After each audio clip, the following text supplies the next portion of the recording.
परमात्मने नमः। हरये नमः। श्री गुरुचरणकमलेभ्यो नमः। श्रीमद्भगवद्गीता अथ षष्ठोऽध्यायः। श्लोक 26, 27 एवं 28। श्लोक 26।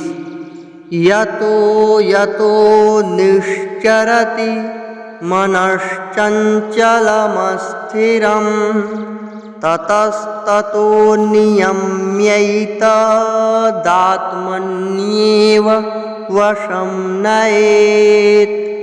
यतो यतो निश्चरति मनश्चञ्चलमस्थिरं ततस्ततो नियम्यैतदात्मन्येव वशं नयेत्। श्लोक 27। प्रशान्तमनसं ह्येनं योगिनं सुखमुत्तमम् उपैति शान्तरजसं ब्रह्मभूतमकल्मषम्। प्रशान्तमनसं ह्येनं योगिनं सुखमुत्तमम् उपैति शान्तरजसं ब्रह्मभूतमकल्मषम्। श्लोक 28। युञ्जन्नेवं सदात्मानं योगी विगतकल्मषः सुखेन ब्रह्मसंस्पर्शमत्यन्तं सुखमश्नुते।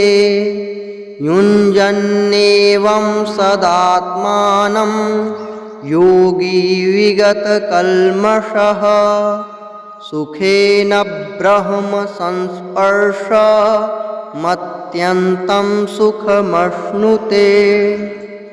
श्लोक 26। अर्थ। यह स्थिर न रहने वाला और चंचल मन जिस जिस शब्दादि विषय के निमित्त से संसार में विचरता है, उस विषय से रोककर यानी हटाकर इसे बार बार परमात्मा में ही निरुद्ध करे। श्लोक 27। अर्थ। क्योंकि जिसका मन भली प्रकार शांत है, जो पाप से रहित है और जिसका रजोगुण शांत हो गया है, ऐसे इस सच्चिदानंद घन ब्रह्म के साथ एकी भाव हुए योगी को उत्तम आनंद प्राप्त होता है। श्लोक 28। अर्थ।